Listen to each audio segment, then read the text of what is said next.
Ayan, nakikita nyo yan? Yan po yung mga baril na sinurrender ng kampo ni Apollo Quiboloy. Lilima pa lang. Lilima pa lang po na baril ang kanyang sinurrender sa PNP Region 11, Davao Region.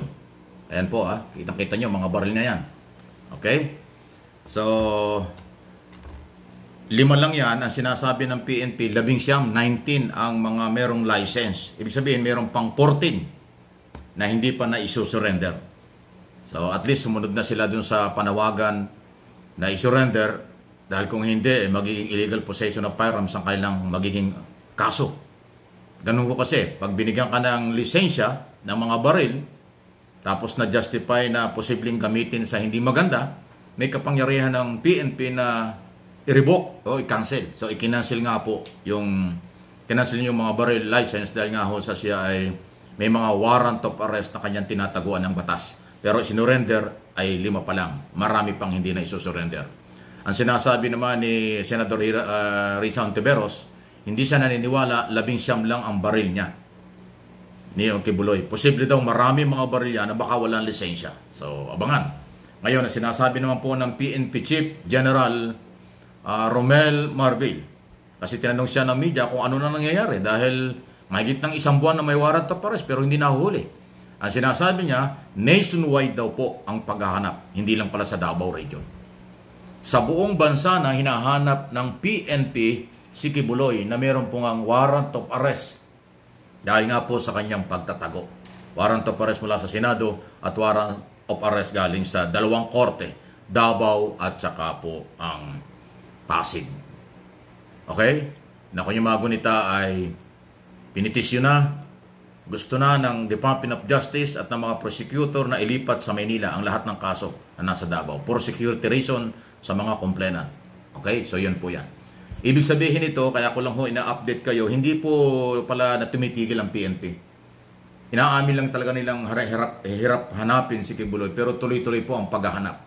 At kaya ho ito ay tinatapit din natin. So bilang mamamayang Pilipino, kung kayo may malasakit at pagmamahal sa ating bansa, kasi pag may warrant of arrest, may karapatan na ang mga Pilipinong makipag-ugnayan, tumulong. Kung kayo makapagtuturo, meron kayong idea kung nasa saan po yung hinahanap ng batas, pwede na ho ninyong ituro yan. Actually, yung citizens arrest ay pwede nang gawin. Pag nahuli nyo, pag nakita nyo, pwede nyo hulihin yan, kahit sibilyan kayo. Tapos i-turn over nyo sa mga otoridad, PNP o NBI.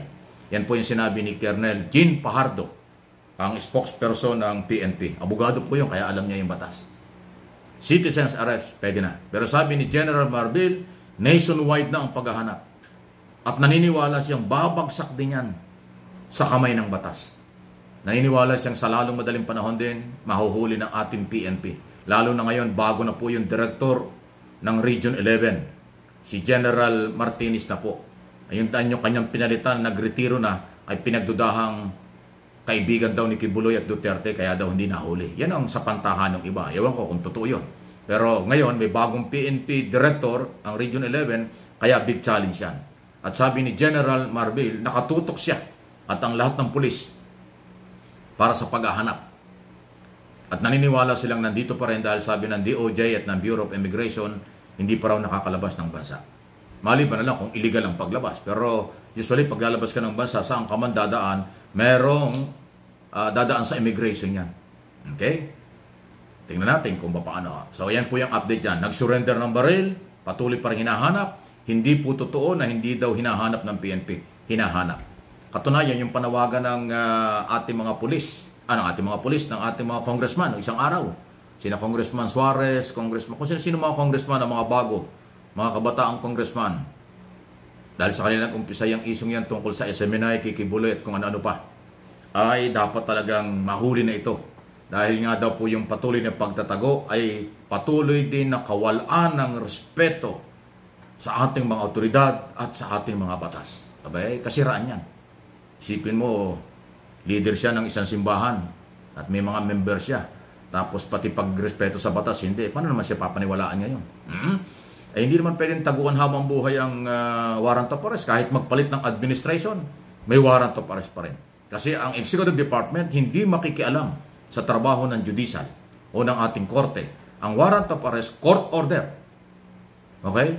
Yung warrant of arrest ng Senado, kahit na magpalit ng administration, nandun pa rin yan. Lalo na si Ontiveros ay senador yan hanggang 2028. Di ba?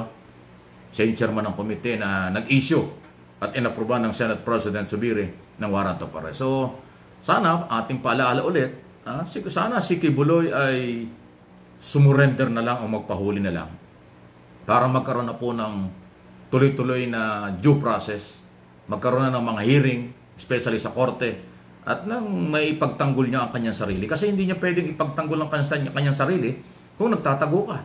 Paano mapapayag ang korte? Kasi ang court order hindi mo sinunod. Paano mapapayag ang korte na pagtanggol mo sarili ka na hindi ka nga sumunod sa kailang order? Yun po yan. Ang proseso kasi, ayun, court order, yung warrant, pag nahuli, doon magtutuloy ang trial.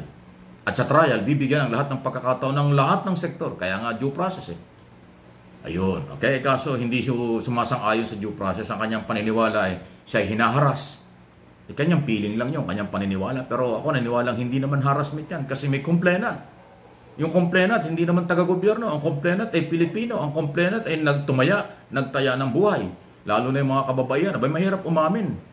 Mahirap ang kalagayan ng babae na ikaw ay umaming, ikaw ay biktima ng sexual harassment. Kasi nakataya yung iyong kinabukasan doon. May mga biktima dyan ng sexual harassment, pinagtatakpan, tinatago yung iso kasi kinahihiya. Ay ito, may mga lumantad eh. So itinaya yung pagkatao at kanilang buhay. So hindi fake news yung pag-aakusa. At may akusasyon na justify sa prosecutor, may probable cause, na justify sa korte, may probable cause, kaya nga may warrant of arrest. So sa korte na ang labanan, hindi sa labas ng korte. Hindi sa social media, hindi sa media. Tayo may nagpapaalala lang. Ako, lagi kong tinuturing, kaibigan ko pa rin si Kibuloy, ang aking apela sa kanya, sumunod sa batas. Sundin ang rule of law para mabigyan siya ng hustisya, mabigyan ng tamang paglilitis at lalabas naman ang katotohanan. Sabi mo, mahina itong kasong ito. Napakalit na kaso, di harapin mo. Pero yung pagtatago mo, pag-iwas mo sa mga batas, ay public perception, guilty ka. Public perception, meron kang itinatago, yan ang opinion nila. Ako naman naniniwala na lalabas ang katotohanan sa trial. Lalabas ang hustisya at ang katotohanan kung ano tama o mali ang nag-aakusa at ang inaakusahan pagkatapos gawin ang mga trial. Kaya sumunod. Sumunod na lang po kayo. At kung walang kasalanan, lalabas naman po ang katarungan dyan. Lahat sila ay naghahanap ng hustisya. Justice for all victim umano, justice for akusado. Like Kibuloy. Lahat sila. Hindi ho sila guilty pa. No? Huwag kayong magagalit. Pakinggan nyo mabuti. Kasi yung mga pro-Duterte, pro-Kibuloy, lalo yung mga members niya, pag nababanggit si Kibuloy, akala binabanatan na. Hindi nyo kasi naintindihan. Aralin nyo ang rule of law para maintindihan. Hindi nyo pag nadinig nyo yung pangalang Kibuloy, akala binabanatan na nyo. Akala binabanatan na kagad. Hindi po. Ako laging umaapila. Sumunod ka sa batas para malitis at magkaroon ka ng katarungan. Hindi makukuha ang hustisya sa pagtatago. Kung hindi nyo alam yan, bahala na kayo.